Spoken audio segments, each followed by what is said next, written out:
Le 10 décembre 1513, dans une petite maison de campagne près de Florence, un homme déchu écrit une lettre à son ami. Nicolas Machiavel, autrefois conseiller influent de la République florentine, vit désormais en exil, forcé, ses ambitions politiques détruites. Pourtant, dans cette lettre, il décrit avec une étrange fierté comment, chaque soir, il quitte ses vêtements sales des travaux des champs, enfile ses plus beaux habits et s'enferme dans son bureau pour lire les grands penseurs de l'Antiquité. C'est dans ces moments de solitude qu'il compose Le Prince, ce petit livre explosif qui va bouleverser à jamais notre façon de comprendre le pouvoir politique. Ce texte scandaleux, écrit en quelques mois d'inspiration fébrile, pose une question que personne avant lui n'avait osé formuler aussi directement. Et si la politique suivait des règles complètement différentes de celles de la morale ordinaire? Et si gouverner exigeait, non pas d'être bon, mais d'apprendre à ne pas l'être quand c'est nécessaire? Cette rupture radicale avec toute la pensée philosophique précédente fait de Machiavel le premier penseur vraiment moderne du pouvoir,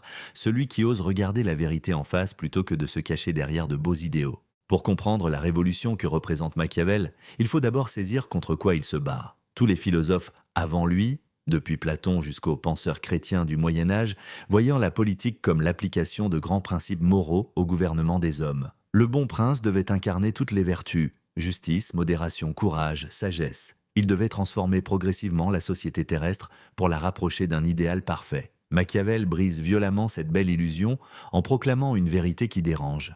Il existe un fossé énorme entre la manière dont les hommes devraient de vivre et la manière dont ils vivent réellement. Et celui qui gouverne en fonction de ce que les gens devraient être, plutôt que de ce qu'ils sont vraiment, court droit à sa perte et entraîne dans sa chute tous ceux qui comptent sur lui.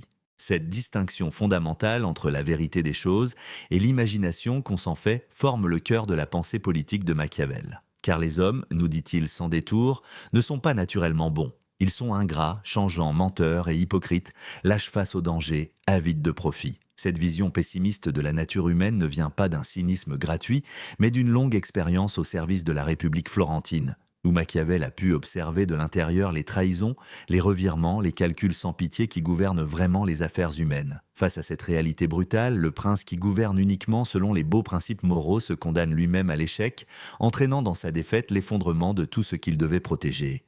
L'État, la paix, la sécurité de ses citoyens. C'est précisément cette responsabilité de protéger l'État qui justifie que le prince apprenne à pouvoir ne pas être bon. Non pas qu'il doive être toujours cruel ou malhonnête, mais il doit posséder la capacité, la souplesse morale nécessaire pour agir contre les vertus traditionnelles quand la situation l'exige. Cette capacité à adapter son comportement aux circonstances, à ne pas être prisonnier de principes rigides quand la situation demande l'exception, c'est ce que Machiavel appelle la vertu politique, un mot qui ne désigne pas la vertu morale classique, mais plutôt cette énergie créatrice, cette force d'âme qui permet à un homme exceptionnel de prendre en main le destin de sa communauté et de façonner la réalité politique selon sa volonté. Cette vertu dont parle Machiavel se définit surtout dans son opposition à la fortuna, cet autre pouvoir qui gouverne les affaires humaines. La fortune, que Machiavel compare tantôt à une rivière en crue, tantôt à une femme capricieuse, représente l'ensemble des circonstances extérieures qui échappent à notre contrôle. Les accidents, les épidémies, les invasions, les crises économiques, tous ces facteurs imprévisibles qui peuvent ruiner en un instant les plans les mieux préparés. Machiavel estime que la fortune détermine environ la moitié de nos actions, laissant l'autre moitié à notre libre choix. Cette estimation exprime une conviction forte. L'homme n'est ni totalement maître de son destin, ni totalement soumis aux caprices du hasard. Entre ces deux extrêmes, la capacité humaine peut effectivement transformer les circonstances et changer le cours de l'histoire, à condition de savoir saisir le bon moment avec une détermination sans faille.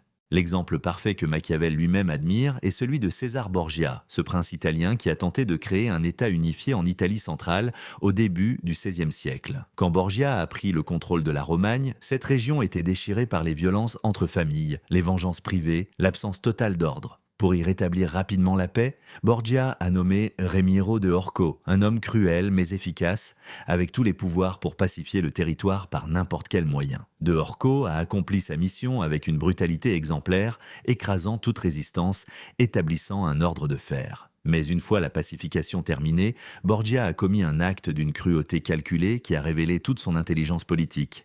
Il a fait exécuter publiquement de Orco lui-même, exposant son cadavre coupé en deux sur la place publique. Par ce geste spectaculaire, Borgia calmait le ressentiment du peuple contre les excès de Orco, se présentait lui-même comme le restaurateur de la justice, montrait qu'aucune loyauté personnelle ne passerait avant l'intérêt de l'État et inspirait une terreur salutaire à quiconque oserait défier son autorité. Machiavel admire ouvertement cette séquence d'action parce qu'elle incarne parfaitement sa vision du pouvoir politique. Un usage mesuré et temporaire de la cruauté, orienté vers un but légitime, la paix civile, suivi d'un geste symbolique puissant qui transforme le prince cruel en prince juste aux yeux de ses sujets. Ce n'est pas de la cruauté gratuite, mais de la cruauté fonctionnelle, instrumentale, calculée, pour produire un effet politique précis. Cette logique heurte profondément notre sensibilité morale aujourd'hui. Comment peut-on justifier l'utilisation d'un homme puis son exécution cynique une fois qu'il a rempli sa fonction ? Machiavel répondrait que cette indignation morale oublie la nature spécifique de l'action politique, qui fonctionne selon des règles différentes de celles de la moralité privée et qui exige parfois d'accepter de faire le mal pour préserver ce bien supérieur qu'est l'ordre politique. Cette logique implacable de l'efficacité politique conduit Machiavel à formuler sa phrase la plus célèbre et la plus controversée. Il vaut mieux pour un prince être craint qu'aimé si on ne peut pas être les deux à la fois. Cette affirmation, qui a tant contribué à sa réputation de cynisme, révèle en réalité une compréhension psychologique profonde de la nature du pouvoir. Machiavel ne nie pas que l'amour des citoyens constitue une base désirable du pouvoir. Un prince aimé gouverne plus facilement, avec moins de contraintes, dans un climat de confiance et de coopération spontanée. Mais cet amour présente une fragilité structurelle que la crainte ne connaît pas. L'amour dépend des sentiments variables des hommes, de leur reconnaissance qui s'évanouit rapidement, de leur fidélité qui dure tant qu'elle sert leurs intérêts. Les hommes aiment selon leur volonté, écrit Machiavel, mais craignent selon la volonté du prince. Cette différence fondamentale explique pourquoi la crainte crée une relation de pouvoir plus stable, ne dépendant pas des humeurs émotionnelles mais du calcul rationnel des conséquences. Cependant, et c'est là une nuance cruciale que les lecteurs superficiels de Machiavel oublient de souvent, cette crainte ne doit jamais se transformer en haine. Le prince doit être craint sans être détesté, redouté pour sa fermeté, sans être haï pour une cruauté gratuite. Car la haine détruit l'efficacité même de la crainte. Un peuple qui déteste son prince devient imprévisible, dangereux, prêt à tout risquer pour se débarrasser du tyran. Comment alors cultiver cette crainte sans haine ? Machiavel propose une règle d'or. Le prince peut punir sévèrement, même cruellement si nécessaire, mais il doit absolument éviter de toucher aux biens et aux femmes de ses sujets, car les hommes oublient plus facilement la mort de leur père que la perte de leur patrimoine. De plus, quand le prince doit recourir à la cruauté, celle-ci doit être appliquée d'un seul coup, massivement et définitivement, puis suivie d'une longue période de clémence et de bienfaits. Les cruautés doivent être bien utilisées, concentrées dans le temps, justifié par la nécessité de sécuriser le pouvoir, puis immédiatement abandonné au profit d'une politique de réconciliation. À l'inverse, les bienfaits doivent être distribués petit à petit, par doses répétées, afin que leur souvenir reste toujours présent dans l'esprit des gens.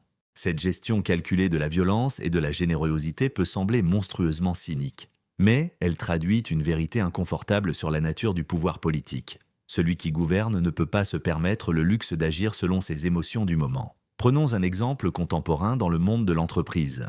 Un dirigeant qui doit restructurer une organisation en difficulté fait face à un dilemme typiquement machiavélien. S'il effectue les licenciements nécessaires de manière progressive, étalée sur plusieurs années, il maintient l'organisation dans un climat d'angoisse permanente, détruit la confiance, paralyse l'initiative. Chaque vague de suppression ravive la peur et le ressentiment. À l'inverse, s'il effectue une restructuration radicale en une seule fois, certes douloureuse mais définitive, puis stabilise la situation et investit visiblement dans le développement des équipes restantes, il peut restaurer relativement vite un climat de confiance et de productivité. La première approche paraît plus humaine car elle évite le choc brutal, mais elle prolonge indéfiniment la souffrance collective. La seconde semble plus cruelle, mais elle correspond exactement à la logique machiavélienne des cruautés bien utilisées qui permettent de retrouver rapidement la stabilité. La pensée politique de Machiavel nous confronte ainsi à une vérité inconfortable mais essentielle.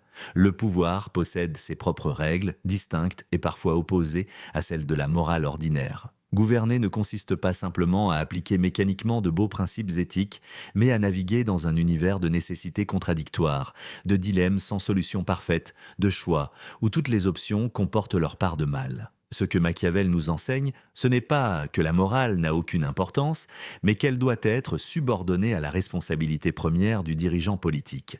La préservation et le renforcement de l'État, cette institution qui seule peut garantir la sécurité collective et rendre possible une vie civilisée. Un prince vertueux qui laisse son État sombrer dans le chaos par excès de scrupules moraux trahit finalement sa mission plus gravement qu'un prince pragmatique qui recourt temporairement à des moyens contestables pour sauvegarder l'ordre public. Cette philosophie du pouvoir résonne avec une actualité troublante dans notre monde contemporain. Chaque fois qu'un dirigeant politique doit choisir entre respecter ses promesses électorales et répondre à une urgence imprévue, chaque fois qu'un chef d'entreprise doit arbitrer entre la loyauté envers ses employés et la survie de l'organisation, chaque fois qu'un responsable doit décider s'il révèle toute la vérité ou s'il adapte sa communication à la situation, le dilemme machiavélien ressurgit dans toute sa complexité. Machiavel ne nous offre aucune consolation facile, aucune recette morale qui nous dispenserait de penser par nous-mêmes.